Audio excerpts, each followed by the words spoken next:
wahai orang-orang beriman, kutiba alaikumusiyam, diwajibkan bagi kalian puasa, kama kutiba alal ladzina min qablikum, sebagaimana telah diwajibkan kepada orang-orang sebelum kalian.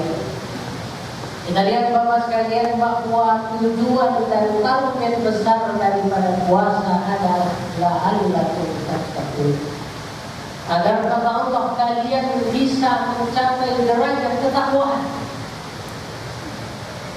Bapak sekalian yang dirahmati oleh Allah Subhanahu wa taala, kalau kita lihat jenis-jenis ibadah dalam Islam, hampir semuanya ujungnya adalah takwa.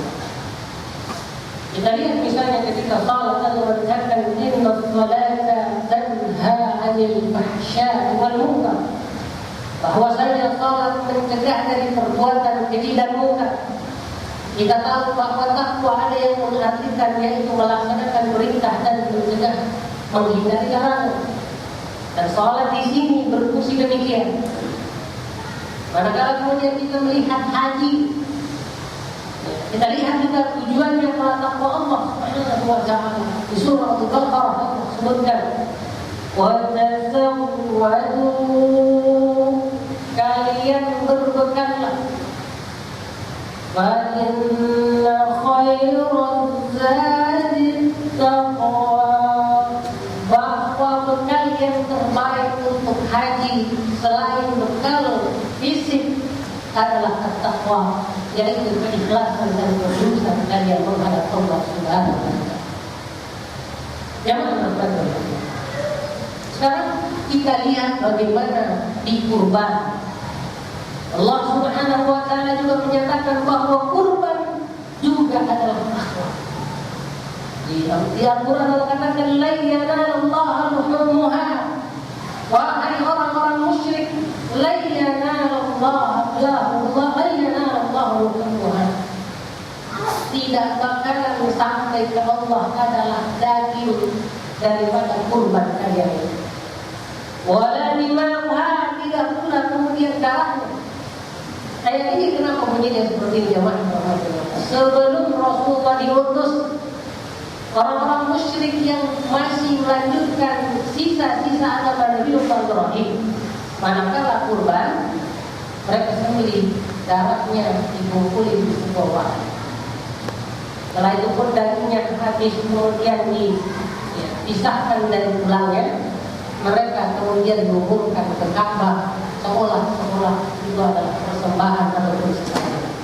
Oleh karena itu Allah kritik, tidak begitu yang namanya kurban. La yanallahu luhumuha, bukan dagingnya yang sampai kepada Allah, wala dima'uha, bukan pula darah, wala yanalu taqwa minkum, yang sampai kepada Allah adalah takwa kalian makan oleh sebenarnya. Yang mana kepada Allah Subhanahu wa taala? Pertanyaan kita adalah, yang dimaksud takwa itu, kalau kita melihat pengertian yang diberikan oleh Ali radhiyallahu anhu, kata beliau, at-taqwa al-khawfu minal jalil, bahwasanya takwa adalah rasa takut kalian kepada Allah yang Maha Agung. Yang pertama. Yang kedua, al-amal bil-tanzil, kalian mengamalkan Al-Quran yang diturunkan oleh Allah, itu juga yang disebut takwa. Lalu kemudian beliau menyatakan juga bahwa yang disebut takwa al-isti'dad li ayyamir rahim, yaitu kalian bersiap untuk menghadap dan pergi ke negeri akhirat yang nantinya merupakan masa depan kita. Itulah yang disampaikan oleh Ali radhiyallahu anhu. Kalau kita mau lihat versi berbeda, bahwasanya takwa Bapak sekalian, Ibu sekalian, minimal terisi konten yang ada tiga. Pertama dan yang paling utama adalah sejauh mana cinta kita kepada Allah Subhanahu wa taala. Inilah isinya takwa. Oleh karena itu Allah katakan di Quran, walladzina amanu, yang dimaksud orang-orang beriman, siapa mereka? Asyaddu hubban lillah, cintanya kepada Allah luar biasa. Yang kedua, juga yang dimaksud takwa adalah yaitu orang-orang yang mencintai Allah. Karena apa? Karena mereka mengharapkan rahmat Allah Subhanahu wa taala. tidak butuh dukun, tidak butuh sesajen, tidak butuh cincin yang berbuah. Yang hanya dibutuhkan adalah Allah Subhanahu wa Ta'ala. Yang paham bahwa Allah yang kita cintai dengan alhamdulillah, dengan memujinya, dengan mencintainya. Sadar kenapa Allah dipuji? Karena Allah adalah Rabbul Alamin. Allah adalah kemudian Rabb, yaitu pencipta yang berbuat untuk segala makhluk, yang termasuk memberi rezeki dan termasuk memberi. Oleh karena itu dikatakan setelah alhamdulillah ar-Rahmanur Rahim, Allah yang kita cintai, Allah yang kita puji, yang kita bertakwa kepadanya. Kenapa? Karena Dia adalah Rahman Rahim. Dengan rahmatnya lah semua yang ada di hidup ini ada. Wa rahmati wasi'at kulla syai', kata Allah. Rahmatku meliputi segala sesuatu. Oleh karena itu di ayat yang lain dikatakan wa yarjuna rahmatahu. Orang beriman adalah mereka yang senantiasa mengharapkan rahmat Allah Subhanahu wa Ta'ala. Yang ketiga, bahwasanya yang dimaksud oleh orang bertakwa itu adalah siapa? Orang-orang yang makin tinggi rasa takutnya kepada Allah Subhanahu wa Ta'ala. Allah katakan wa yakhafuna 'adzabahu. Di samping orang yang bertakwa itu adalah cintanya luar biasa kepada Allah. Mereka juga punya harapan yang luar biasa kepada Allah. Juga di samping itu mereka khawatir khauf manakala ia melanggar perintah Allah, sehingga kemudian ia layak mendapatkan azabnya. Jangan berbuat Allah Subhanahu wa Ta'ala. Tiga ini kalau dikatakan la'allakum tattaqun, agar kalian bertakwa, wallahu a'lam, Allah katakan supaya cinta kalian kepada Allah makin tinggi, melebihi cinta kalian kepada yang lainnya. La'allakum tattaqun, seolah Allah menyatakan bahwa supaya kalian makin mengharapkan rahmat Allah. Jadi kita membaca la'allakum tattaqun, seolah Allah menyatakan semoga kalian makin takut terhadap Allah Subhanahu wa Ta'ala. Kecintaan yang tinggi, mengharapkan rahmat dan takut terhadap azab yang merupakan ketakwaan, ternyata tidak hanya satu tingkatan. Jemaah rahmatullah Allah, orang beriman yang ada di dunia ini, kata Allah, ada minimal 3 tingkatan. Namun yang masuk kategori bertakwa hanya 2. Satu tidak lolos kategori bertakwa. Allah Subhanahu wa Ta'ala di surah Fatir menjawab pertanyaan tersebut. Allah katakan, "Tsumma awrasnal kitaba alladziina istafaynaa min 'ibadina." Al-Quran sebagai sumber keimanan, sumber ketakwaan, awrasna, kata Allah, kami wariskan kepada siapa? Kata Allah, alladziina istafaynaa min 'ibadina, kepada hamba-hamba pilihan kami. Siapa hamba pilihan itu? Mereka adalah orang-orang beriman, dan mereka yang beriman itu oleh Allah disebut ada 3 tingkatannya. Wa minhum zalim, di antara yang beriman itu ada yang suka zalim, melanggar Quran dan Sunnah, masih juga mengikuti tradisi wilayahnya. Na'udzubillah, sekalipun bisa jadi bertentangan dengan Al-Quran dan Sunnah, masih percaya terhadap dukun. Ada Rasulullah mengatakan, "Man ata kahinan fa saddaqahu bima yaqul." Siapapun mendatangi dukun lalu dia membenarkan ucapannya, lam tuqbal lahu salatu 40, maka kemudian salatnya 40 hari tidak bakal diterima oleh Allah Subhanahu wa Ta'ala. Mereka masih yang percaya dengan perintangan, ada ilmunya, ada apanya, padahal itu adalah hal yang mistis dalam Islam. Sesuatu terjadi bukan karena bulan, tapi bulan hanya tanda-tanda yang merupakan bukti dan kuasa Allah Subhanahu wa Ta'ala. Yang pertama, mereka kemudian berislam tidak tentu. Bisa jadi mereka sholat, puasa, bahkan naik haji, tetapi status keislamannya secara hiliyah belum dibekini oleh basic keislaman dan keimanan yang kokoh dalam hatinya. Sehingga alhamdulillah bila kita kepada budaya dibanding taat kepada Al-Quran dan Sunnah yang telah ditetapkan oleh Allah dan sebagainya. Jangan bersenang-senang.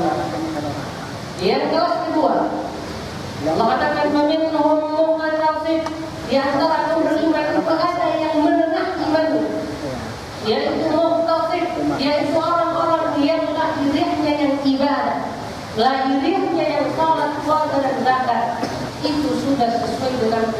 keyakinan yang mendarah daging di dalam diri. Mereka adalah orang-orang yang sudah rajin taklim, rajin baca buku, rajin kemudian berkumpul dengan orang-orang baik. Inilah yang disebut kelasnya istiqamah. Inilah orang-orang yang disebut bertakwa. Orang zalim tidak masuk kategori bertakwa. Yang ketiga dan yang tertinggi Allah wa minhum sabiqun bil khairat. Di antara orang-orang beriman dan bertakwa itu ada yang berlomba-lomba berbuat baik, tetapi berbuat baik diizinillah dengan taufik dan izin dari Allah Subhanahu wa taala. Inilah kelasnya para nabi, minan nabiyyin was-siddiqin wasyuhada was-shalihin wa hasuna ulaika rafiqa. Itulah manusia yang terbaik yang ditemani di dunia ini. Abu Bakar As-Siddiq radhiyallahu anhu termasuk orang yang masuk kategori ini. Sampai Rasulullah menyatakan bahwa manakala dia bertanya hal min ahadin duna min kulli abwabil jannah ya Rasulullah, apakah ada orang yang nanti surga semua pintunya rindu kalau dia dimasuki ya Rasulullah oleh orang tertentu atau oleh tersebut? Kata Rasulullah bala wa anta minhum, betul, dan salah satu di antaranya engkau adalah Abu Bakar. Ya, puasa kita tahu ada pintunya namanya Rayyan. Ya, bila Ibn Abi Rabah masuk surga hanya karena 2 rakaat yang setiap beliau lakukan setiap kali habis salat wudu, sampai terdengar gelombangnya di surga ketika Rasulullah SAW. Jangan berkata kepada Allah Subhanahu wa taala. Dari 3 ini sedikit dijelaskan yang lain. Orang-orang yang masuk kategori bertakwa walaupun dianggap orang beriman, yaitu orang yang suka melanggar sunnah, melanggar Quran dan kemudian berdosa. Bagi yang seperti ini tidak belajar Islam dengan baik, meluruskan hatinya, meluruskan lidahnya, meluruskan perbuatannya, Allah ingatkan di surah An-Nur, "Falyahdharil ladzina yukhalifuna an amri." Hendaklah orang-orang yang senantiasa menyelisih Quran dan sunnah, mereka harus berhati-hati, antusibahum fitnah, mereka rentan kepada kata fitnah ini. Kalau itu Katsir rahimahullah dalam tafsirnya dijelaskan minimal ada 3 fitnah yang mengancam. Pertama dan yang tertinggi, orang muslim yang kelasnya seperti itu naudzubillah bisa murtad ketika digoda oleh pangkat dan kedudukan ataupun kenikmatan dunia.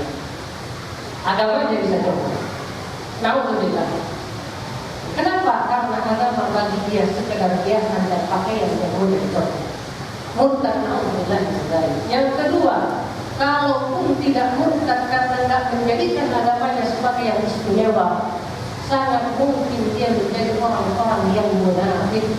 Semua dosa dan pelanggaran dalam Islam semuanya berindikasi munafik.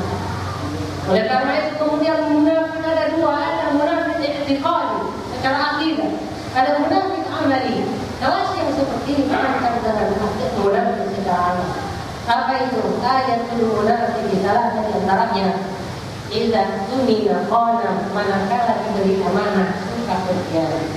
Wa idza hadatsa kana, manakala dia berbicara suka sekali berbohong dan seterusnya. Jemaah yang ketiga, selain dia terancam dengan yang dimaksud dengan munafik nifaq, juga naudzubillah bisa jadi dia kemudian menjadi bid'ah, yaitu menganggap yang mubah jadi sunnah, bahkan bisa jadi yang mubah dia anggap seolah-olah wajib, sementara yang wajib yang sunnah dia anggap sebagai mubah atau dia menganggap sebagai makruh saja. Akhirnya agama akan bolak-balik. Yang wajib ditinggalkan, yang sunnah dibiarkan, yang mubah diangkat seolah-olah wajib. Naudzubillah, ini adalah hukum iblis. Karena dengan itu dia menghalangi orang ke wajib, orang ke sunnah. Padahal Rasulullah menjelaskan bahwa wa ma taqarraba ilayya 'abdi afdalu mimma aftaradtuhu. Tidak ada cara taqarrub kepada Allah kecuali dengan fardhu, dengan yang wajib-wajib. Wa la yazalu 'abdi yataqarrabu ilayya bin nawafil hatta uhibbah.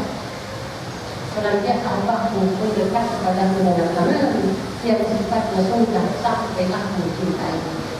Tapi terkadang naudzubillah kita selalu mendewa-dewakan sesuatu, naudzubillah seolah ia adalah sunnah yang tidak bisa ditinggalkan sama sekali. Jangan Allah penentu. Kalau seseorang muslim meninggal masih zalim ini, bagaimana keadaan dia? Syekh Shalih Al-Utsaimin menjawab bahwa ada 3 kemungkinan. Yang paling tinggi dan paling aman, orang ini kebaikannya lebih banyak daripada keburukannya. Walaupun kelas ini jarang bisa sampai ke sini. Kalau dia tidak demikian, insya Allah masuk surga dengan rahmat Allah. Atau mungkin kalau kemudian ada anaknya yang saleh, penghafal, ahli Quran, yang mendoakan bisa jadi. Yang kedua, dan ini mungkin kebaikan dan keburukannya sama. Kalau sama, berarti dia berbuat baik sekali dilipat gandakan 10, sementara dia kemudian berbuat buruk 10 kali. Maka orang ini nanti di akhirat tidak masuk surga dan tidak masuk neraka, tapi berada di sebuah tempat namanya Al-A'raf. Itulah yang dijelaskan oleh Allah di surah Al-A'raf. Allah katakan wa bainahuma hijab, antara surga dan neraka ada hijab, ada lorong, ada tempat. Wa al-a'raf rijalun, di atas lorong-lorong A'raf itu ada orang-orang ya'rifuna kullam bisimahum. Mereka kenal ketika kanannya melihat jannah penduduk surga, kenal semua siapa mereka. Ketika mereka ke kiri, mereka pun melihat penduduk neraka, karena dia di atas sana. Allah biarkan mereka terkandung-kandung antara surga dan neraka, supaya mereka menyesal semenyesal. Allah akan katakan, manakala kemudian wanadau ashabal jannah, orang-orang ini mereka teriakin penduduk surga, kata mereka, salamun alaikum, kalian sudah selamat, kalian sudah aman. Hanya saja kata Allah, lam yadkhuluha, mereka belum bisa masuk surga, wa hum yatma'un, padahal mereka sangat kepengen sekali masuk surga. Mereka ini hanya mau menatap surga saja, karena di sana nikmat luar biasa. Sementara mengintip neraka mereka tidak mau. Oleh karena itu Allah katakan di Quran, wa idza surifat absaruhum, kalaulah wajah mereka diputar ke neraka, diputar ke neraka. Apa kata mereka? La taj'alna ma'al qawmi dhalimin, janganlah kumpulkan kami bersama orang-orang zalim. Semoga Allah kita kali ini mengangkat kita dari kelas zalim hingga bisa masuk kelas bertakwa, yaitu kelas istiqamah dan kelas ihsan, orang-orang yang berbuat baik. Karena Allah yang mengenai. Assalamualaikum warahmatullahi wabarakatuh.